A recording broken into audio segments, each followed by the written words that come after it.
Olá, tudo bem com você? Nós estamos lendo os evangelhos em ordem cronológica. Hoje nós vamos ler Lucas 17, versículo 20, quando os fariseus perguntaram quando havia de vir o reino de Deus. Fizeram uma pergunta e o Senhor Jesus irá responder. Bom, antes de tudo, dê o seu gosto, partilhe esse vídeo com alguém e vamos pedir para que o Espírito Santo nos conduza. Meu Deus, nós estamos aqui para meditar na Tua palavra, nos Teus pensamentos e queremos tê-los em nós. Por isso, fala conosco, abrindo o nosso entendimento, dando-nos a compreensão daquilo que precisamos fazer hoje, deixar, agir, manifestar a fé, para que possamos Te agradar em tudo. Assim seja. Então, versículo 20, ele diz: E interrogado pelos fariseus sobre quando havia de vir o reino de Deus, respondeu-lhes e disse: O reino de Deus não vem com aparência exterior, nem dirão ei-lo aqui ou ei-lo ali, porque eis que o reino de Deus está dentro de vós. O comentário diz: o reino de Deus. As perguntas dos fariseus ao Senhor Jesus mostravam o quanto eles esperavam por um reino messiânico cheio de esplendor e glória visível. Eles aguardavam por um reinado terreno semelhante a muitos da época, que eram conhecidos pela ostentação dos seus monarcas e pela forma como dominavam os povos. Porém, o reino instaurado pelo Messias, por ser espiritual, seria estabelecido no lugar mais importante para o Altíssimo, na alma do ser humano. Assim, quando permitimos que o Rei Jesus, na pessoa do Espírito Santo, entre em nossas vidas, ele passa a reinar dentro de nós, por meio da sua palavra e da sua justiça. Os religiosos tinham o reino mais glorioso diante de si, vindo do próprio Salvador, mas não percebiam isso. E enquanto a pessoa resistir à entrada dela nesse reino, ela continua sujeita ao reino deste mundo. E o reino deste mundo tem um líder, que é Satanás. E por isso há o sofrimento. Tudo que é contrário à palavra de Deus, aos pensamentos de Deus, vai de encontro aos pensamentos do mal. E a pessoa que se deixa guiar, influenciar por ele, naturalmente é levada ao sofrimento. E no 22 diz: E disse aos discípulos: Dias virão em que desejareis ver um dos dias do Filho do Homem e não vereis. E dir-vos-ão, ei-lo aqui ou ei-lo ali, não vades nem o sigais. Por quê? Era comum surgir falsos messias, com a promessa de que iria resgatar o reino de Israel para Israel, porque estava sob o domínio de Roma. Mas eles não queriam isso. Por isso que na imagem da cabeça deles, o Senhor Jesus viria, na verdade, para resgatar esse reinado. Como Davi reinou um dia e a nação de Israel prosperou nas mãos do reinado de Davi, eles pensavam que um rei viria também nesse poder e nessa força para reinar em Israel. Mas eles estavam tão materialistas, porque eles pensavam que era só nesse mundo. As coisas desse mundo passam, tudo passa. Por isso que o maior tesouro que possamos ter é na eternidade. 24. Porque como o relâmpago que faiscando desce, uma parte do céu resplandece até outra parte do céu, assim será também o Filho do Homem no seu dia. Mas primeiro convém que ele padeça muito e seja reprovado por essa geração. Então ele falou de duas coisas importantes. Ele falou sobre a sua volta, com poder e glória, como esse relâmpago, o arrebatamento, e depois ele fala, mas primeiro convém que ele padeça, quer dizer, a crucificação. O primeiro iria acontecer nos próximos dias, na sequência dessa leitura. No 26, e como aconteceu nos dias de Noé, assim será também nos dias do Filho do Homem. Comiam, bebiam, casavam e davam-se em casamento, até o dia em que Noé entrou na arca e veio o dilúvio e os consumiu a todos. Então, a primeira pessoa aqui que o Senhor Jesus cita e dá testemunha é Noé. Então, no tempo de Noé, vamos recordar, Deus apareceu para Noé porque Deus achou em Noé um homem íntegro e reto, dentre todos os habitantes da terra, porque a primeira intenção de Deus era destruir toda a humanidade, toda a terra, e formar tudo novo. Mas ele achou Noé um homem íntegro. Então ele falou, vou reconstruir a humanidade através dele. Então disse a ele os planos, deu para ele então o que ele deveria fazer, né? Era construir uma arca. Ele levou aí próximo ou até um pouco mais de 100 anos. Agora imagine, né? As pessoas daquele tempo, quando ouviam ele falar isso, poderiam até achar que ele era louco, que ele estava fora do juízo. Agora imagine ele construir aquela arca tão grande, né? Aquele barco tão imenso, no meio de um deserto, onde não há praia, não há rios.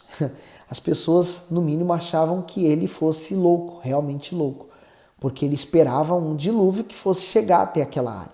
Mas o que ninguém esperava veio acontecer. Por isso que o Senhor Jesus diz que eles bebiam, casavam, davam-se em casamento. Pois no dia em que Noé entrou na arca veio o dilúvio. Quem fechou a porta da arca foi o próprio Deus. Então Noé não tinha o controle de abrir ou fechar.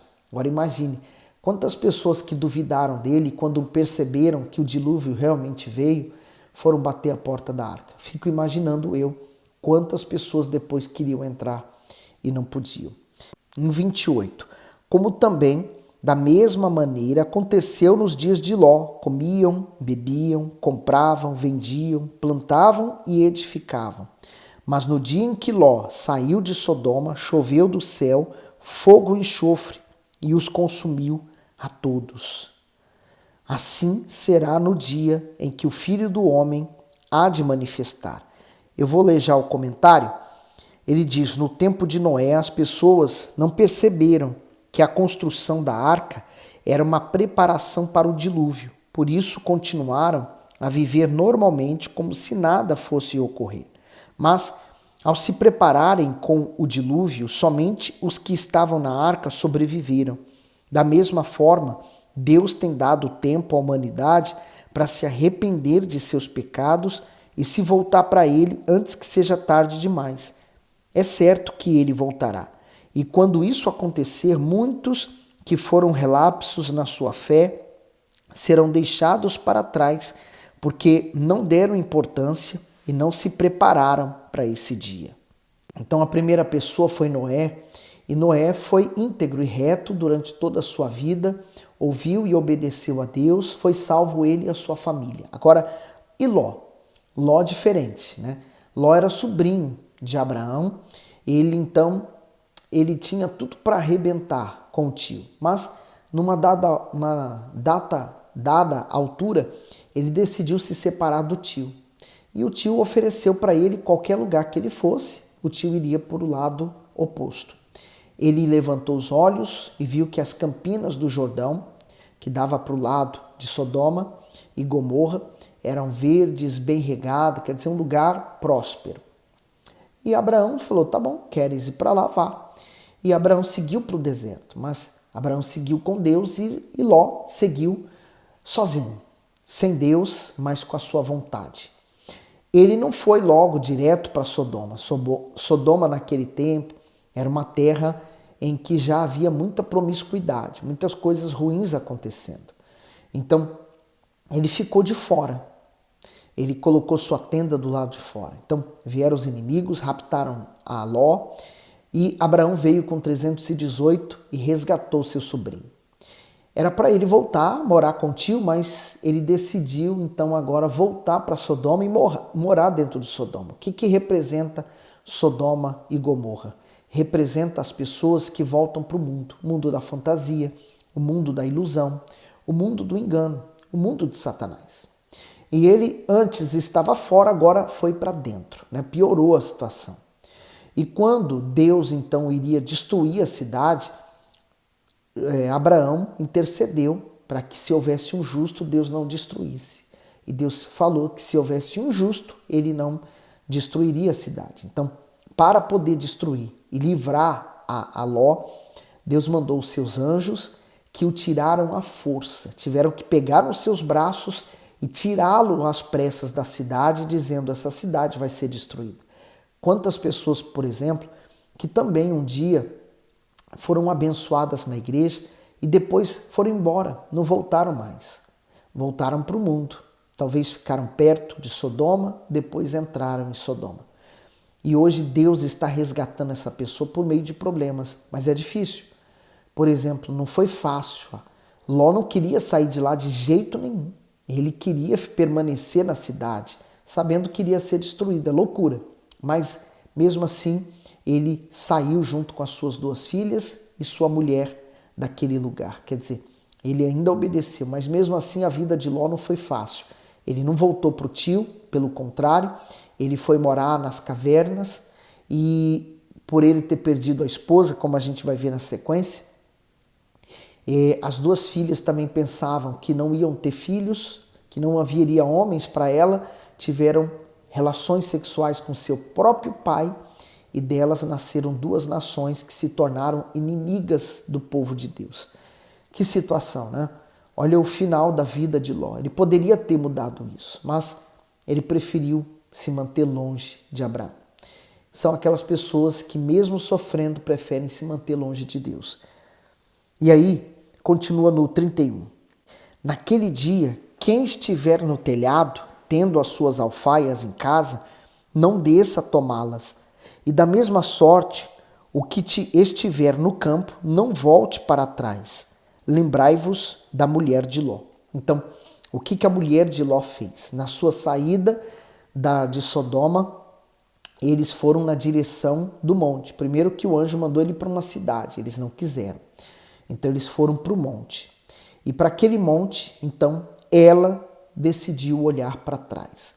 Mas conforme o versículo 31, que fala quem estiver no telhado, tendo as suas alfaias em casa, não desça a tomá-las, ou quem estiver no campo não volte para trás, eu imagino que ela desejou voltar para trás, ela desejou voltar para Sodoma. Então, foi nessa hora em que ela então se tornou uma estátua de sal. Ela então perdeu a vida.